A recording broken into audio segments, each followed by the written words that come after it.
News और आपके साथ मैं हूं ममता सिंह। तो चलिए शुरुआत करेंगे आज से दिन भर की कुछ खास बड़ी खबरों।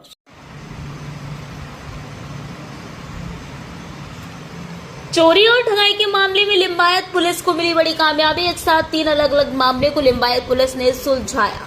लिंबायत और चौक बाजार में एक ज्वेलर्स की दुकान से बदमाश ने किया लाखों की ठगाई। बदमाश ने दुकान में चेहरे पर मास्क लगाकर घुसे। बदमाश ने लगभग 2,69,500 रुपए का सोना खरीदा है। सोने की कुल कीमत का बिल अपने नाम से बनाया। कुल बिल का भुगतान ऑनलाइन डेबिट मैसेज में फेरफार कर गलत तरीके से दुकान मालिक को चुनाव आरोपियों के द्वारा लगाया गया है। वहीं बताते चले कि सलावतपुरा पुलिस थाने के विस्तार में हुई बाइक चोरी के मामले में वांछित चल रहे अपराधियों की धरपकड़ कर लिंबायत पुलिस के द्वारा सराहनीय कार्य किया गया है। तीनों गुनाहों में लिंबायत पुलिस के द्वारा मामले को निस्तारण करने पर जोन 2 के डीसीपी ने प्रेस कॉन्फ्रेंस पर क्या कहा, सुनिए हमारी ये खास रिपोर्ट में।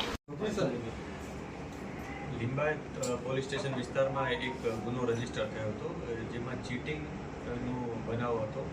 આ ઘટનામાં હકીકત એમ હતી કે એક વ્યક્તિ પોતે વાયર તરીકે જયશ્રી જ્વેલર્સ જે મદીના મસ્જિદ પાસે આવેલી છે ત્યાં ગયો હતો। વાયર તરીકે ત્યાં જઈ અને એણે 2,20,000ના ઘરેણાં ખરીદ્યા હતા। આ ઘરેણાં ખરીદી અને ત્યારબાદ એણે પેમેન્ટ કરવા માટે એક અલગ મેથડ અપનાવી હતી જેમાં એણે જે વિક્ટિમ છે જ્વેલર્સ એના પેટીએમ એકાઉન્ટ હોય એના ઉપર સ્કેન કરી અને પછી એને એક SMS મોકલ્યો હતો કે તમારું પેમેન્ટ આવી ગયું છે। એણે આ પેમેન્ટ 2 ભાગમાં કરેલું હતું। એ રીતના એને પેમેન્ટનો મેસેજ મળ્યો હતો એટલે જે વિક્ટિમ હતો એને એવું લાગ્યું કે એને પેમેન્ટ આવી ગયું છે। પછી આ જે વ્યક્તિ હતો ત્યાંથી નીકળી જાય છે ઘરેના લઈને। ત્યારબાદ જે વિક્ટિમના છોકરો છે એને ફરીથી SMS જોવે છે તો એને ખ્યાલ આવે છે કે આ જે SMS આવ્યો હતો પેમેન્ટ થઈ ગયાનું એ SMS આ જે આરોપી હતો એણે જ પોતાના મોબાઈલથી મોકલેલો હતો અને એડિટ કરીને કોઈ જૂના SMSને એડિટ કરી અને આમાં મોકલેલો હતો। પછી એણે પોતાનું એકાઉન્ટ વેરીફાઈ કર્યું વિક્ટિમે તો એને ખ્યાલ આવ્યો કે એને કોઈ પણ જાતનું પેમેન્ટ થયું નહોતું।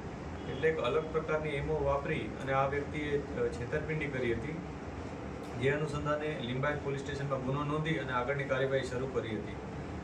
જે આરોપીની જે ફૂટેજ મળ્યા હતા એના આધારે અમે ચેકિંગ ચાલુ કર્યું હતું અને આ જે મેથડ હતી એને અમે ઈ-ગુજકોપ અમારું જે સોફ્ટવેર છે એપ્લિકેશન એમાં સર્ચ કર્યું હતું અને એમોના આધારે એક વ્યક્તિ 3-4 વ્યક્તિઓ શકમંદ તરીકે સામે આવ્યા હતા અને આવી જ રીતના અમે આ બાબતની જાહેરાત જે મીડિયા મારફતે ન્યૂઝમાં પણ થઈ હતી જેને પ્રેસ નોટમાં પણ આવી હતી જેને કારણે એક અન્ય વ્યક્તિ કે જે આવી જ રીતના ભોગ બન્યો હતો એણે પોલીસનો સંપર્ક કર્યો હતો અને એણે જણાવ્યું હતું કે એની સાથે પણ આ જ પ્રકારની એમઓ દ્વારા છેતરપિંડી થઈ છે જેથી પોલીસે ત્યાં જઈને ફૂટેજ વેરીફાઈ કર્યા હતા અને આ બંને વ્યક્તિ એક જ હતો આરોપી તરીકે।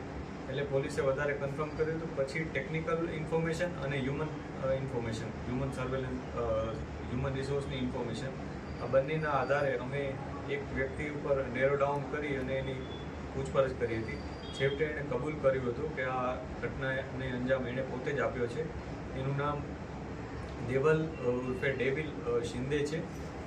તે પોતે અગાઉ પણ બહુ બધા આ જ પ્રકારના અલગ અલગ ચીટિંગના અને ચોરીના ગુનાઓમાં સંડોવાયેલ હતો। આ ઉપરાંત એના વિરુદ્ધ અટકાયતી પગલાં પણ બહુ બધી વાર લેવામાં આવ્યા હતા। લગભગ 19 જેટલી ઘટનાઓમાં પોલીસના આ ચોપડે ચડેલ છે। આ ઉપરાંત તાજેતરમાં એના દ્વારા 2 જગ્યાએ આ પ્રકારની ઘટનાને અંજામ આપવામાં આવ્યો હતો જેમાં લિંબાયત ઉપરાંત ચોક બજારમાં પણ આ જ પ્રકારના 49,000 રૂપિયાના ઘરેણાં એ લઈ ગયો હતો જે ઘરેણાં અમે ઇન્વેસ્ટિગેશન દરમિયાન રિકવર કરેલ છે।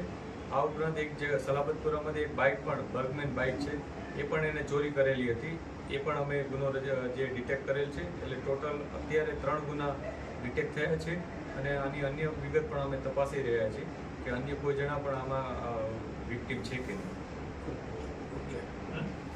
वक्तों के एक छोटे से ब्रेक के बाद फिर से हाजिर होंगे ऐसी तमाम बड़ी विशेष खबरों के साथ। तब तक के लिए नमस्कार। हर खबर की अपडेट पाने के लिए आप हमारे चैनल को सबसे पहले सब्सक्राइब करें।